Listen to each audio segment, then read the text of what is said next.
Donc il me revient de vous parler de gestion des ressources humaines. Alors parler gestion des ressources humaines, c'est risquer le dialogue de sourds. Alors j'espère que la discussion qui suivra nous donnera l'occasion d'ajuster éventuellement nos points de vue, parce qu'en fait en matière de ressources humaines, ce que pense l'opinion n'est pas ce que croient les réformateurs, ni ce que vivent les gestionnaires sur le terrain, et j'aurais même pu ajouter ce qu'écrivent les professeurs de gestion. Pour l'opinion, les ressources humaines, c'est surtout un poids dans les dépenses publiques. Les fonctionnaires sont des budgétivores. Les réformateurs, de plus en plus, Patrick Gibert l'a dit, sur la vogue, dans la vogue et sur la vague stratégique, affichent un discours où les ressources humaines sont vendues, promues comme un capital stratégique. Quant à ce que vivent les gestionnaires de terrain, quand on va les interroger, la gestion des ressources humaines, c'est souvent un numéro d'équilibre pour arriver à résoudre des injonctions contradictoires. Et puis j'ajouterais les enseignants-chercheurs en gestion, eh bien pour eux, la gestion des ressources humaines dans le secteur public, il faut bien dire, c'est quand même un petit peu une aberration. Tant les marchés internes, pour eux, souvent ne sont pas exemplaires d'une gestion dynamique des ressources humaines. Donc, quelque part, il y a un petit soupçon attaché à la gestion des ressources humaines dans le secteur public. Alors, ça se traduit évidemment dans la littérature avec des points de vue très opposés entre ceux qui vont essayer, dans une vision assez optimiste, de débusquer les souplesses cachées du mammouth, je reprends la jolie expression de Frédéric Pallès, et puis ceux qui, au contraire, vont beaucoup insister sur la persistance des vieux démons, là je reprends une expression de Luc Rouban. Alors, de mon point de vue, et à partir plutôt d'études de terrain récentes, puisqu'il semblerait qu'il y ait un certain intérêt de la recherche en gestion pour la GRH, j'ai essayé de me fonder sur ces études empiriques encore trop rares pour essayer de répondre à la commande de cette journée, c'est-à-dire d'essayer de démêler les tensions d'aujourd'hui et les perspectives de demain. Alors, qu'en est-il aujourd'hui? C'est vrai que si on regarde le paysage et le développement de la gestion des ressources humaines dans le secteur public, on ne peut être que marqué par l'impression qu'il y a des gros chantiers, même de très gros chantiers, qui sont attaqués ci et là, qu'il s'agisse de la réforme de l'évaluation, des expérimentations en matière de rémunération au mérite, des tentatives de professionnalisation des concours, des grandes entreprises type GPEC. Bon, la liste est naturellement incomplète, mais traduit bien ce mouvement un peu vibrionnaire dont est pris l'administration publique en matière de gestion des ressources humaines.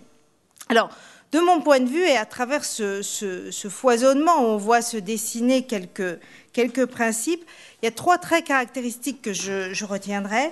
C'est que, premier trait, dans toutes ces expériences, il persiste une vision comptable de l'emploi public qui persiste tellement qu'on revient un peu sur des expériences qui avaient été tentées en matière de relations humaines.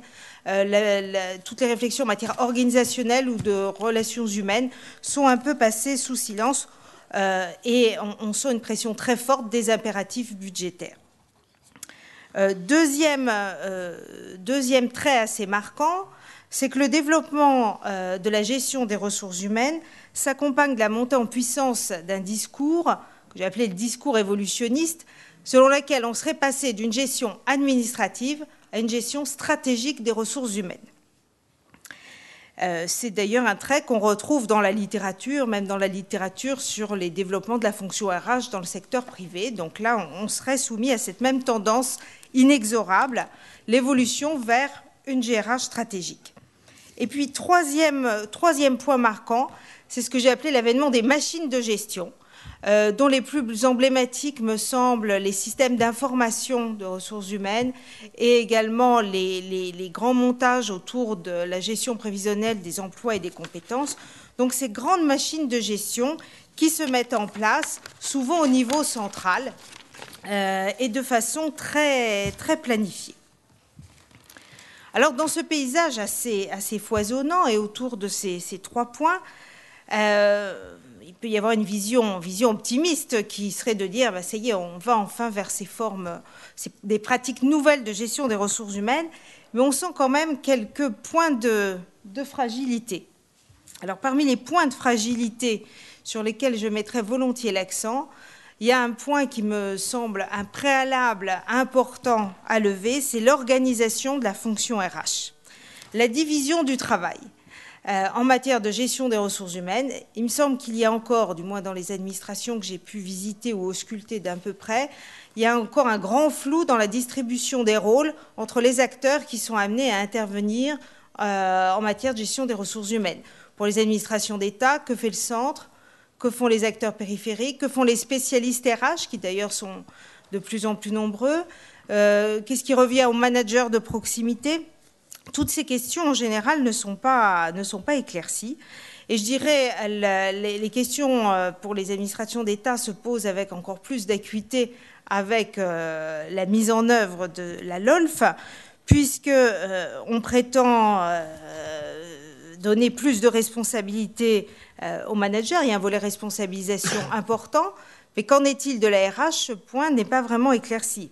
Au niveau central, autre flou, comment se distribuent les rôles entre le secrétaire général, le directeur des ressources humaines et le directeur de programme. Donc, beaucoup de flou en ce qui concerne l'organisation de la fonction RH. Deuxième point de fragilité qui peut compromettre les efforts qui sont tentés, c'est l'enracinement même des outils de gestion. Il me semble qu'il persiste dans le vocabulaire même une vision très catégorielle et très statutaire qui fait que les gens peuvent employer les mêmes mots et ne pas se comprendre. Je parlais récemment de carrière avec un spécialiste de carrière dans une administration. En fait, pour lui, la carrière était essentiellement un avancement d'échelon, alors que j'étais beaucoup plus dans mon discours sur les parcours professionnels. Donc pendant une demi-heure, on a eu un dialogue de sourds. Autre difficulté, la difficulté à constituer des grappes de pratiques. Je reprends l'expression à Jacques Higalins, c'est-à-dire à constituer des pratiques cohérentes. On a plutôt tendance à voir les pratiques s'empiler, sans toujours vraiment parvenir à les articuler. Et puis, troisième point bien connu et bien montré, notamment par les collègues sociologues, c'est des pratiques qui sont un peu déconnectées de leurs effets. Les exemples abondent dans la matière, par exemple, telle tentative de rémunération au mérite qui se solde finalement par un effet quasiment inexistant, puisque finalement les solidarités de corps aidant on arrivait à niveler la distribution de la prime. Alors, ce sont le faible enracinement des outils et la difficulté à organiser la fonction RH me semblent deux points très, très inquiétants auxquels s'ajoute un autre point préoccupant que Patrick Gibert a déjà évoqué, c'est le fait qu'on dispose finalement de peu de connaissances empiriques, peu de recherches empiriques.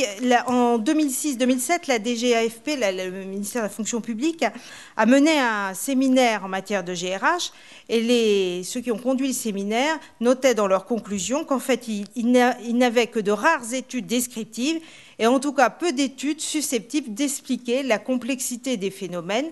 Et par exemple, il prenait le cas de la complexité des relations entre rémunération, motivation et satisfaction. Donc il nous manque vraiment des études empiriques susceptibles de nous aider à avancer dans la compréhension de l'articulation des mécanismes en matière de gestion. Alors, il en résulte des tensions assez classiques qu'on connaît bien en matière de gestion des ressources humaines, donc je ne vais pas m'y attarder, mais ces tensions sont tout à fait caractéristiques des difficultés que l'on rencontre. Tension entre un effort d'individualisation des procédures RH, alors qu'en même temps, il y a une standardisation qui est assez évidente autour des outils de gestion, un effort de déconcentration, et quand on regarde un peu plus près, on s'aperçoit qu'il y a beaucoup de procédures RH qui finalement font l'objet d'une reconcentration un peu rampante, et que le centre reste encore très agrippé à ses prérogatives. Et puis, troisième tension, et pas la moindre, c'est que lorsqu'on interroge des spécialistes et des non-spécialistes sur la gestion des ressources humaines dans le secteur public. Ils se disent très intéressés par les outils du privé, mais en même temps, ils revendiquent une spécificité pour la fonction publique. Alors, toutes ces tensions sont finalement assez banales dans notre domaine de la gestion des ressources humaines, et elles confirment qu'à l'évidence, eh bien, en matière de gestion des ressources humaines, et peut-être particulièrement dans le secteur public où il n'y a pas une maturité encore très forte, il faut 100 fois sur le métier remettre l'ouvrage. Alors, dans quelle direction remettre l'ouvrage ? Alors, il me semble que ces perspectives peuvent s'organiser comme des réponses à ces deux questions que j'ai énoncées ici. Déjà, savoir quel GRH public on souhaite mettre en place.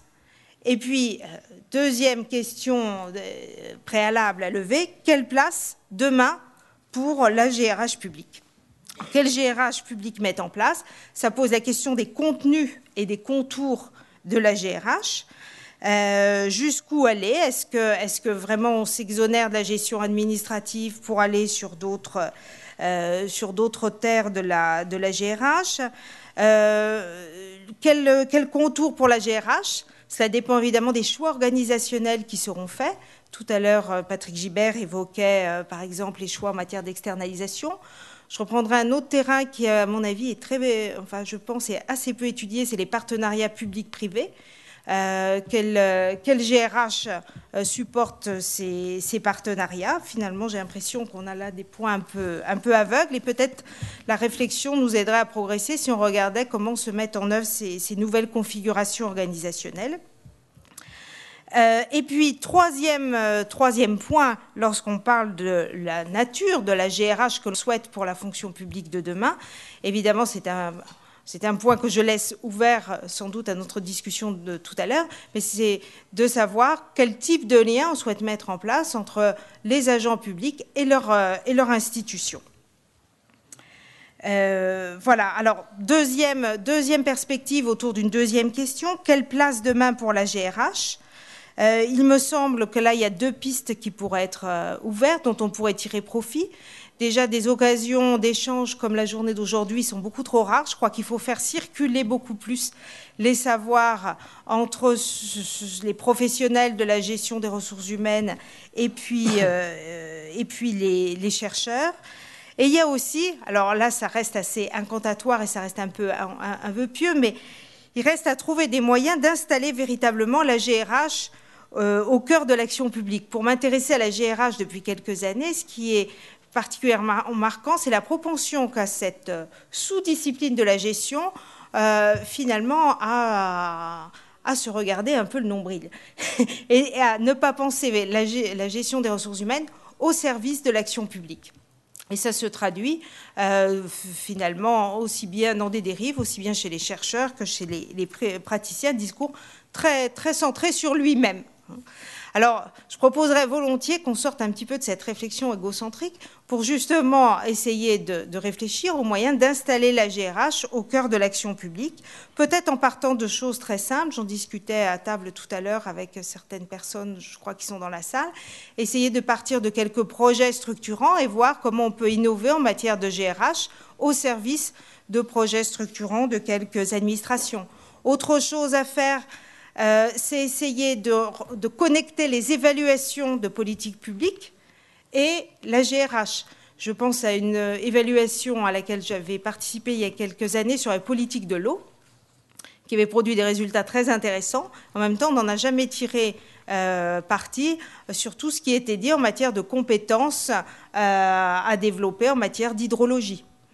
Donc je pense qu'il y a toute une veille que l'on peut organiser à travers la production d'évaluations externes et qu'il faut traduire en matière de gestion des ressources humaines pour éviter que la GRH se déconnecte de l'action publique. Voilà, donc c'est sur ce vœu que je terminerai.